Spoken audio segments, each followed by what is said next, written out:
ఎవరు చదవాలన్నా భారతదేశ చరిత్ర నుంచి ఎవరు స్ఫూర్తి పొందాలన్నా ముగ్గురు జాతి రత్నాల గురించి ఖచ్చితంగా మనం స్మరించుకోవాల్సిన అవసరం ఉన్నది. మొదటివాడు భారతదేశానికి రాజ్యాంగాన్ని అందించి దళితులకు, గిరిజనులకు, ఆదివాసీలకు ఈ దేశ ప్రధానమంత్రితో సమానంగా ఓటు హక్కును ఇవ్వడమే కాకుండా ఈ తాడిత పీడిత వర్గాల యొక్క అభ్యున్నతి కోసం ఈ రాజ్యాంగాన్ని రచించి, అదే కాదు ఆనాడు మహిళలకు ఓటు హక్కు లేదు. అమెరికా లాంటి దేశంలో మహిళలకు ఓటు హక్కు కావాలంటే కొన్ని దశాబ్దాలు కొట్లాడిన తర్వాత అమెరికాలో మహిళలకు ఓటు హక్కు వచ్చింది. కానీ డాక్టర్ బాబాసాహెబ్ అంబేద్కర్ పురుషులతో సమానంగా మహిళలకు ఓటు హక్కు ఇచ్చి రాజులకు, చక్రవర్తులకు సమానంగా దళిత వాడల్లో ఉండే పేదలకు ఓటు హక్కు ఇచ్చి తమను ఎవరు పరిపాలించాలి, ఎవరు శాసనాలు చెయ్యాలి అనంటే పేదవాడే నిర్ణయించుకునే ఓటు హక్కునిచ్చిన డాక్టర్ బాబాసాహెబ్ అంబేద్కర్ను మొదట మనము స్మరించుకోవాల్సిన అవసరం ఉన్నది, గుర్తించవలసిన బాధ్యత మన మీద ఉన్నది. ఇక రెండవ తరం శ్రీమతి ఇందిరాగాంధీ. ఇందిరాగాంధీ అంటే ఒక ఉక్కు మహిళ. ఈ మహిళా స్ఫూర్తి ప్రపంచ దేశాల ముందు ఈ దేశాన్ని తలెత్తుకొని నిలబెట్టే విధంగా ఒకనాడు రాచరికాలు, రాజభరణాలు, జమీందారులు, జాగీర్దారులు, భూస్వాముల చేతుల్లో లక్షలాది కోట్లాది ఎకరాల భూములు ఉన్నప్పుడు అధికారం వాళ్ళ చేతుల్లోనే ఆయుధమై పేదలను హింసిస్తున్నప్పుడు ఈ దేశ ప్రధానమంత్రిగా బాధ్యత చేపట్టిన శ్రీమతి ఇందిరాగాంధీ గారు రాజభరణాలను రద్దు చేయడమే కాదు, భూస్వాముల దగ్గర, జమీందారుల దగ్గర ఉన్న కోట్లాది ఎకరాల భూములను ఆనాడు ఈ ప్రాంతంలో నిరంకుశ నిజాం సర్కార్కు వ్యతిరేకంగా సాయుధ రైతాంగ పోరాటం చేసి భూమి కోసం, భుక్తి కోసం, విముక్తి కోసం యుద్ధమే చేసిన పేదల కోసం భూ సంస్కరణలు తీసుకొచ్చి భూమి రాజుల దగ్గర ఉన్న, భూస్వాముల దగ్గర ఉన్న ఆ భూములను ప్రభుత్వం గుంజుకొని అసైన్మెంట్ పట్టాల పేరు మీద లక్షలాది ఎకరాలను దళితులకు, గిరిజనులకు, ఆదివాసీలకు పంచిపెట్టి భూమి హక్కును ఈ పేదలకు అందించిన గొప్ప నాయకురాలు శ్రీమతి ఇందిరాగాంధీ గారు. ఈనాడు జరుగుతున్న పరిణామాలు చూస్తున్నాం,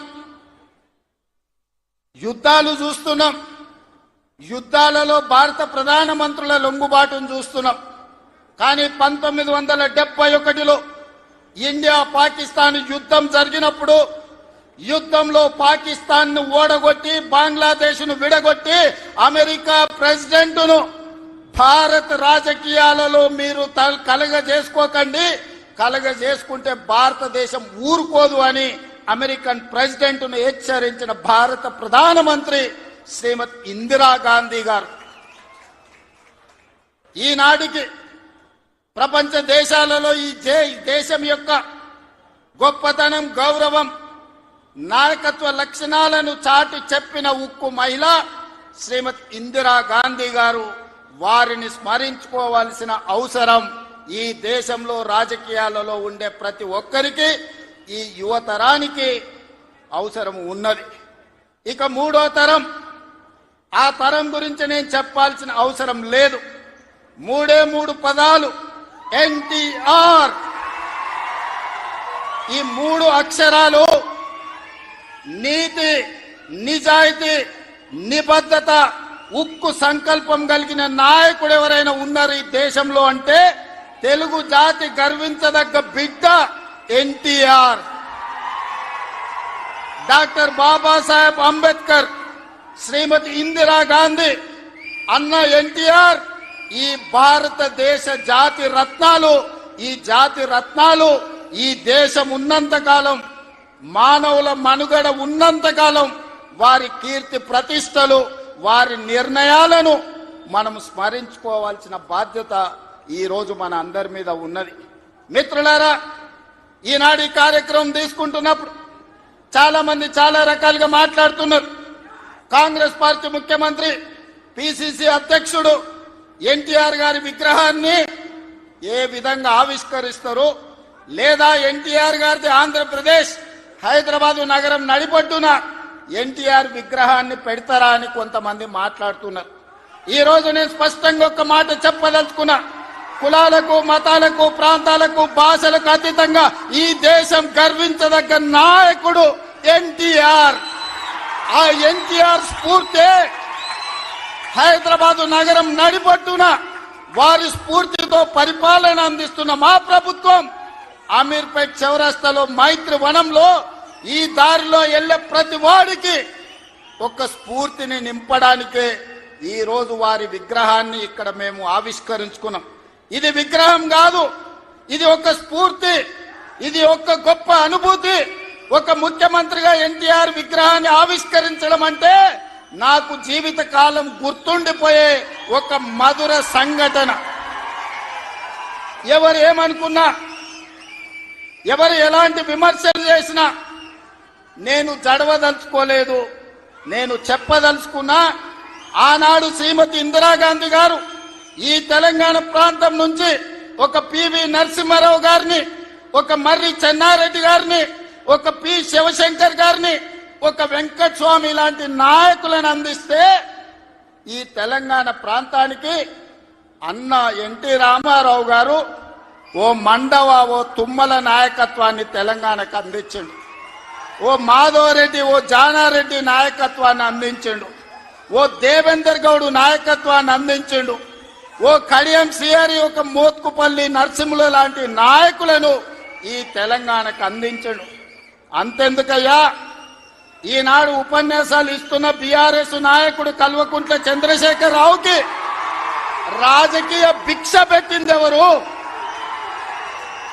అన్న లేకుంటేనే మీరు నాయకులు అయ్యిండ్రా? అన్న నీడను బతికిన మీరు అన్నగారి గురించి తక్కువ చేసి మాట్లాడు మీకు మంచిదా?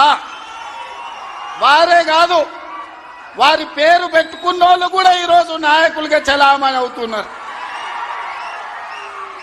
ఆయన ప్రోత్సాహం ఇచ్చి, ఆయన భుజము తట్టి, ఆయన అవకాశం ఇచ్చిన ఓ తుమ్మల, ఓ మండల, ఓ మండవ, ఓ జానా, ఓ మాధవరెడ్డి, ఓ దేవేందర్ గౌడ్, ఓ కడియం సిఆరి, ఓ మోత్కుపల్లి నరసింహులే కాదు, తెలంగాణలో నాయకత్వాన్ని వహిస్తున్న కల్వకుంట్ల చంద్రశేఖరరావును కూడా ఎన్టీ రామారావు గారికి గుర్తించే రాజకీయ అవకాశాలు కల్పించిన సంగతి ఎవరు మరవద్దు. ఇది చరిత్ర.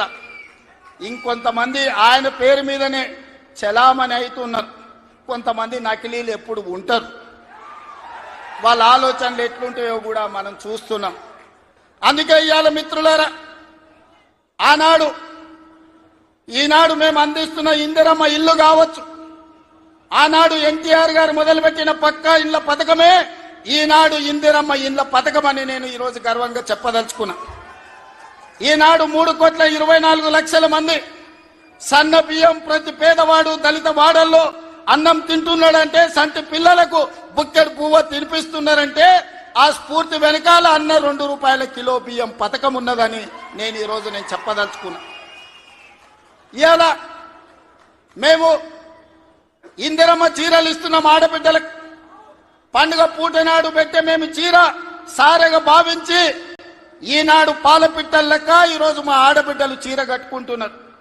దీనికి స్ఫూర్తి ఆనాడు ఎన్టీఆర్ జనతా వస్త్రాలు పేదవాళ్ళకు అందించి కూడు గుడ్డ నీడ అని ఎన్టీఆర్ ఏదైతే ఆలోచన చేసిండో ఆ స్ఫూర్తి ఈనాడు మా ప్రభుత్వంలో అమలు చేస్తున్న సంక్షేమ పథకాలలో కనిపిస్తుంది. మీరు ఒక్కసారి ఆలోచన చేయండి.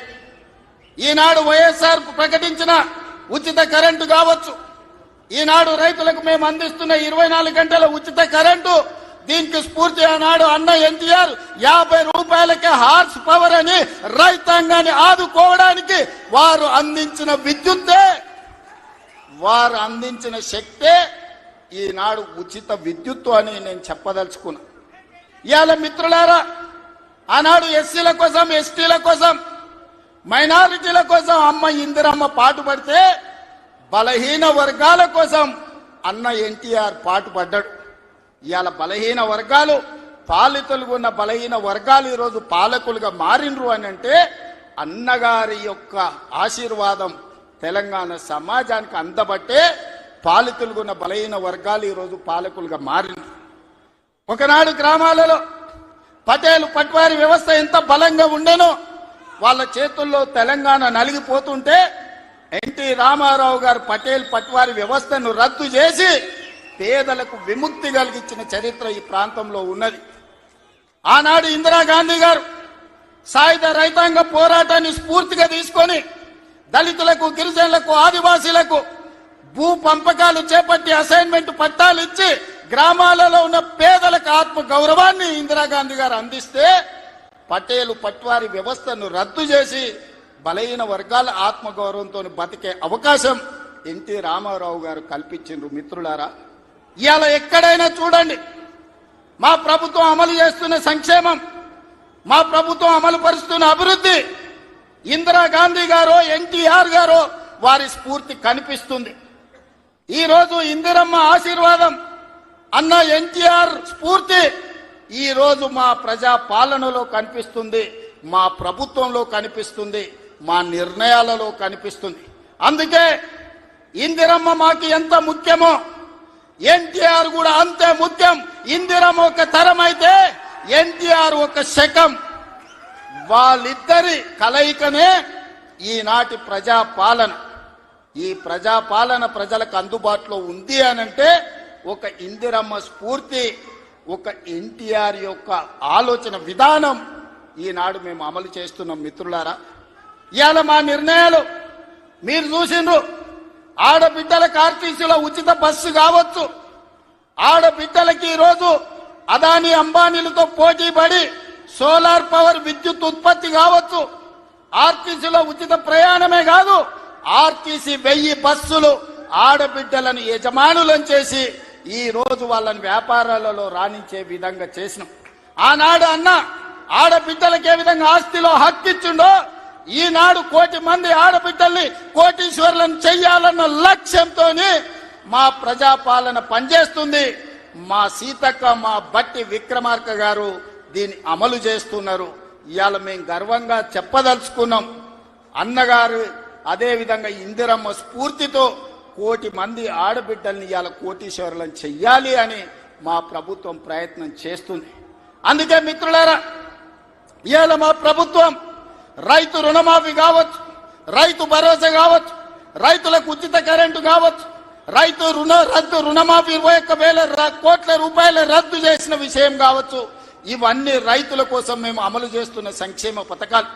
ఇవాళ రైతులు పండించిన సన్న వడ్లు 500 రూపాయల బోనస్ ఇచ్చి ఈనాడు మేము కొనుగోలు చేస్తున్నామంటే రైతును రాజును చెయ్యడమే లక్ష్యంగా, వ్యవసాయాన్ని పండుగ చేయడమే లక్ష్యంగా ఈరోజు మేము పనిచేస్తున్నాం.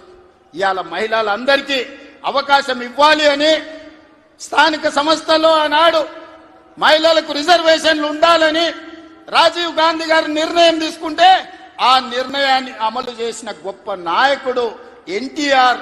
ఈ రోజు స్థానిక సంస్థల్లో ఆడబిడ్డలకు 50% అవకాశాలు ఆనాడు రాజీవ్ గాంధీ నిర్ణయం తీసుకుంటే ఎన్టీఆర్ అమలు చేస్తే ఈ రోజు ఆడబిడ్డలకు స్థానిక సంస్థల్లో ఈ రోజు రిజర్వేషన్లు వచ్చినాయి.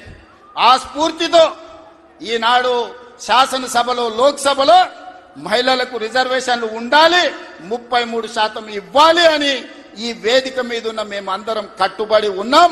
రాబోయే ఎన్నికలు 33% రిజర్వేషన్లు ఈ రోజు మహిళలకు ఇచ్చే విధంగా మేము ముందుకు వెళ్తామని నేను తెలియజేస్తున్నాను. మిత్రులారా, ఆనాడు యువకులు 25-26 ఏళ్ల యూనివర్సిటీలో చదువుకున్న పిల్లలకు, మారుమూల ప్రాంతాలలో ఉన్న పేదలకు ఏ విధంగా అయితే ఎన్టీఆర్ గారు టికెట్లు ఇచ్చి గెలిపించిండో ఈనాడు మా ప్రభుత్వంలో కూడా ఒక మందుల సామెల్, ఒక ఎడమ బొచ్చు లాంటి వాళ్ళు, అత్యంత నిరుపేదలు, ఇందిరమ్మ ఇండ్లలో ఉండే పేదలు రూపాయి లేకపోయినా టికెట్లు ఇచ్చి ఇవాళ ఎమ్మెల్యేలను చేసినాం. ఒక యువమిత్రుడు, క్రీడాకారుడు బాలయ్య గారి బ్యాచ్మెట్ నిజాం కాలేజీలో క్రీడాకారుణ్ణి ఇవాళ మంత్రిని చేసిన మహమ్మద్ అజారుద్దీన్ గారిని ఈ రోజు వాకిటి శ్రీహరి కావచ్చు, యువ మిత్రుడు పొన్నం ప్రభాకర్ విద్యార్థి రాజకీయాల నుంచి వచ్చిన మిత్రుడు ఈ రోజు మంత్రివర్గంలో సహచరుడు. అంటే ఇవన్నీ కూడా యువత కోసం ఈ రోజు రాష్ట్రంలో మొదటి సంవత్సరంలోనే 67,000 ప్రభుత్వ ఉద్యోగ నియామకాలు చేపట్టి ఈ రోజు యువకులకు ఉద్యోగ ఉపాధి అవకాశాలు కల్పించినాం.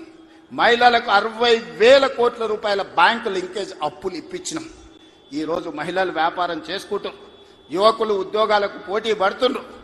రైతులు వ్యవసాయంలో లాభసాటిగా ఈ రోజు ముందుకు సాగుతున్నారు. ఇవన్నీ మీ ఆశీర్వాదంతో మీరండగా నిలబడి ఆనాడు 2023 డిసెంబర్ 7 నాడు ప్రజాపాలనను మీ ఆశీర్వాదంతో అధికారం చేపట్టి ఉప ఎన్నికలు జరిగితే కంటోన్మెంట్ అయినా జూబ్లీ హిల్స్ అయినా మీరందరూ అండగా నిలబడి గెలిపించబట్టే ఈనాడు ప్రజాపాలన ముందుకు సాగుతుంది. భవిష్యత్తులో మీరు ఇదే విధంగా అండగా ఉండాలి. ఈ సందర్భంగా చివరగా ఒక్క మాట చెప్పదలుచుకున్నా. 94 నుంచి 2004 వరకు 2014 వరకు 10 సంవత్సరాలు కాంగ్రెస్ పార్టీ అధికారంలో ఉంది. 2014 నుంచి 2024 వరకు బీఆర్ఎస్ అధికారంలో ఉంది. ఇవాళ నేను చెప్తున్నా మీ ఉత్సాహం మీ ఊపు చూసిన తర్వాత 2024 నుంచి 2034 వరకు మాదే అధికారం. సంక్షేమాన్ని అభివృద్ధిని అంతర్జాతీయ స్థాయికి తీసుకెళ్లే బాధ్యత మేము తీసుకుంటాం.